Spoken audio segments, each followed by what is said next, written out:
Hello, this is a video on the establishment of the Universal House of Justice in 1963. It's drawn from an old manuscript of mine on the Universal House of Justice and the Baha'i world from 1963 to 1973. The main source material for this entire series of videos are the collected messages from the Universal House of Justice from 1963 to 1986. I'll give the details below the video.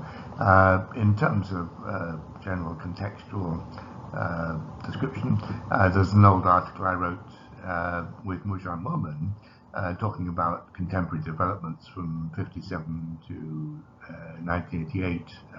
Again, I'll give the details below the video. In terms of basic chronology, a lot happens in 1963. First in April, on April the 9th, the Hands of the Cause began their annual conclave.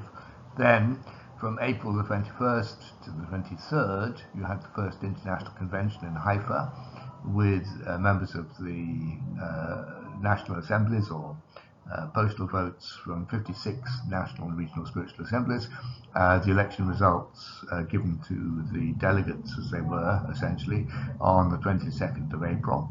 And then on April the 28th through to May the 2nd, you had the first World Baha'i Congress in London at the Royal Albert Hall. During that period, new House members also began their deliberations, and the Hands of the Cause began to prepare the first draft of the 9-year plan. The first public statement of the Universal House of Justice was made to the attendees of the World Congress on the 30th of April, and on the 7th of May, the House's first message to the National Baha'i Conventions was sent out, and on May the 19th, a message of the Hands of the Cause to the National Baha'i Conventions. So let's talk very briefly about the Hands Conclave and the International Convention. More details are given in the book, The Ministry of the Custodians. I'll give the details below the video. By the early months of 1963, the final preparations for the International Convention in Haifa and the World Congress in London were well in train. The Hands themselves gathered for their annual conclave, starting on the 9th of April, giving time to discuss not only the forthcoming meetings, but the completion of the World Crusade, mass conversion and consolidation, their own activities and plans, the relationship between themselves and the soon-to-be elected Universal House of Justice, and the financial situation of the faith. Then we had the first International Baha'i Convention, which went ahead as planned from the 21st to the 23rd of April, starting on the morning of the first day with the election of the members of the Universal House of Justice at a gathering in the former home of Abdul Baha, that's number 7 Hapassin Street in Haifa.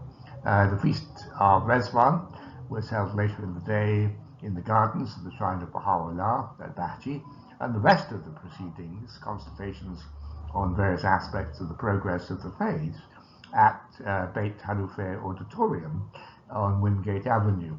The program outline is given in the book Ministry of Custodians. The election results were announced to the Assembly members by the tellers on the morning of the 22nd of April, having already been cabled to the Baha'i world by the Hands of the Cause. Altogether, the members of the 56 national and regional assemblies that were then established took part, together constituting an electoral college. Most attended in person, the remainder sending in postal ballots. Again, the book, The Ministry of the Custodians, goes into that in far more detail. The newly elected members of the Universal House of Justice were as follows: Mr. Yu Chance, Mr. Hushman Fakhrizam, Mr. Amos Gibson, Mr. Dr. Lotfullah Hakim, Mr. David Hoffman, Mr. Bora Kavalin, Mr. Ali Nakhshavani, Mr. Ian Semple, and Mr. Charles Walcott. Of these 9, 4 Messrs. Chance, Gibson, Kaplan, and Walcott were American. 3, Patizam, Hakim, and Nakhjavani were expatriate Iranians. And 2, Hoffman and Semple, were British.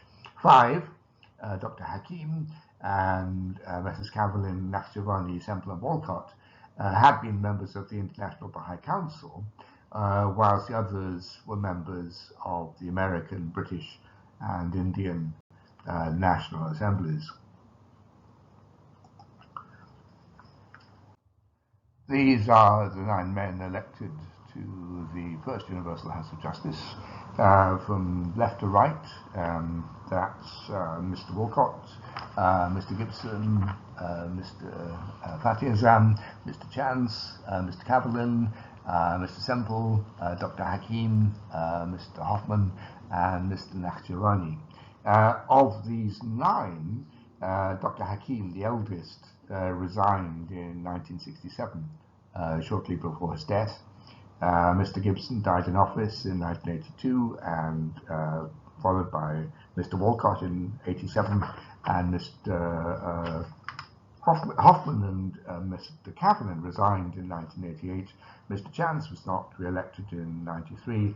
Mr. Fatih and Nakhjavani resigned in 2003, and the last of the original 9, Mr. Semple, resigned in 2005. So this is a photograph of the Royal Albert Hall where the first Baha'i World Congress was held.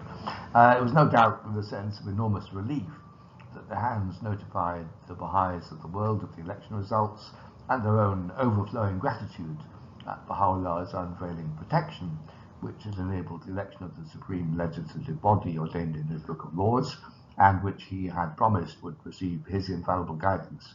This was the august body to which all Baha'is should turn, its destiny being to guide the unfoldment of Baha'u'llah's embryonic world order and to ensure the early dawn of the golden age of the faith, when the word of the Lord would cover the earth as the waters cover the sea.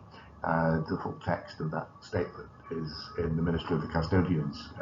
As I said, I'll give the details below. Following quickly upon the Haifa Convention and the election of the Universal House of Justice, Baha'is from numerous countries gathered together in London for the faith's First World Congress. This 5-day meeting, from the 28th of April to the 2nd of May, held in the Royal Albert Hall in South Kensington, brought together the largest assemblage of Baha'is ever held to that date. Immediately following this event, the members of the newly elected House of Justice began their first major deliberations, borrowing the British National Assembly's meeting room for several days for this purpose.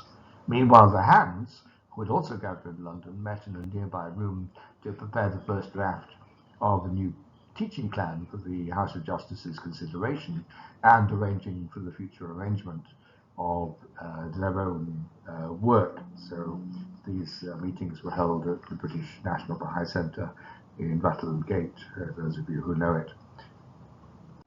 So the first public statement from the Universal House of Justice was made to the Baha'is assembled at the London Congress on the 30th of April 1963. The Baha'is who had gathered together in London for the Congress had what in effect was a double celebration for the completion of Sheikh Effendi's 10-year crusade and the commemoration of the centenary of the founding of the faith, and for the re-establishment of what the Baha'is could regard as divinely guided leadership after the interregnum of the custodianship of the hands. This reality was reflected in the first public statement issued by the Universal House of Justice and presented to the Congress participants. It was read on the House's behalf by Mr. David Hoffman, the former British Baha'i National Secretary. This was a time of celebration, the most great jubilee, commemorating the 100th anniversary of the declaration of the mission of Baha'u'llah, himself the promised one of all ages, in the Rizwan Garden in Baghdad in April 1863. As such, it marked the fulfillment of a biblical prophecy in the book of Daniel. It also marked the ending of the first epoch of Abdu'l-Baha's divine plan, and the successful conclusion of Shoghi Effendi's world-encircling crusade, enabling the Baha'is throughout the world to lay this glorious harvest of victory at Baha'u'llah's feet in Shoghi's name. The house paid tribute to the work of both Shoghi Effendi and the Hands of the Cause. It was Shoghi Effendi alone who had unfolded the potentialities of the small, widely scattered and largely unorganized Baha'i community which had existed at the time of his accession as guardian. This had involved unfolding the grand design of God's holy cause, setting the great plans of teaching outlined by Abdu'l-Baha in motion, establishing the institutions of the Baha'i World Center in Haifa, Akka, and greatly extending their landed endowments, raising up the first Baha'i temples in the Americas, Africa, Australasia, and Europe, developing the Baha'i administrative order throughout the world, setting the arc of the cause on its course, appointing the Hands of the Cause. Shoghi Effendi's appointment of the Hands had, of course, proven singularly significant following his unexpected death. Shoghi Effendi's appointment of the Hands of the Cause had enabled them to take control of the direction of the faith.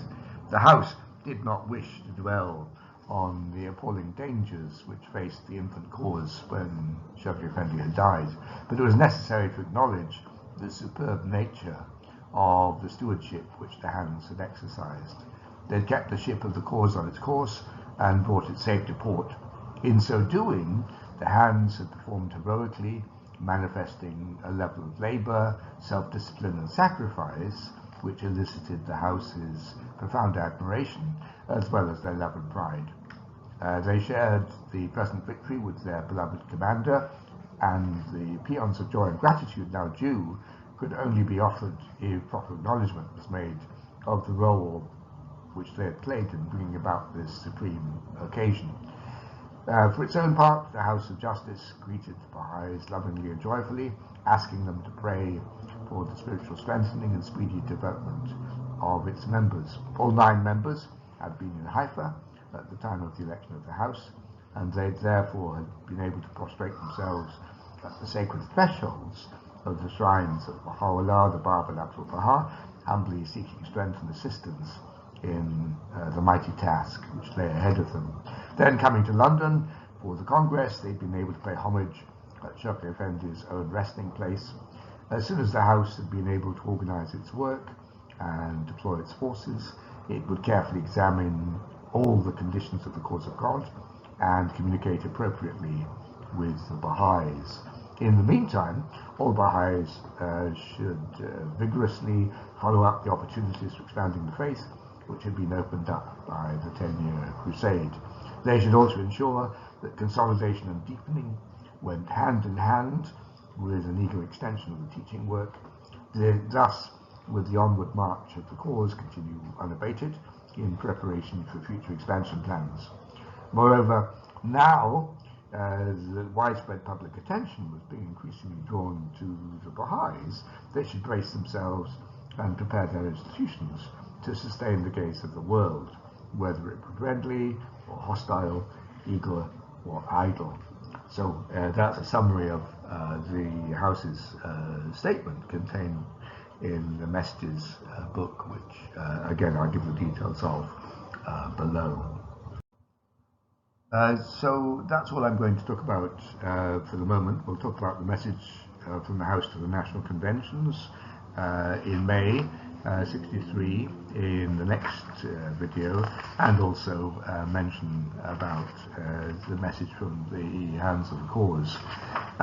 So many thanks to you for listening, and particular thanks to my patrons for their kind support and encouragement. Without them I wouldn't be able to make these videos. Do please like, comment and share on the videos, it really does help. Subscribe if you want to be notified of future videos. I'll give a Patreon link below in case you want to provide practical support. So next week we'll finish off this first chapter on the establishment of the Universal House of Justice. Have a good day.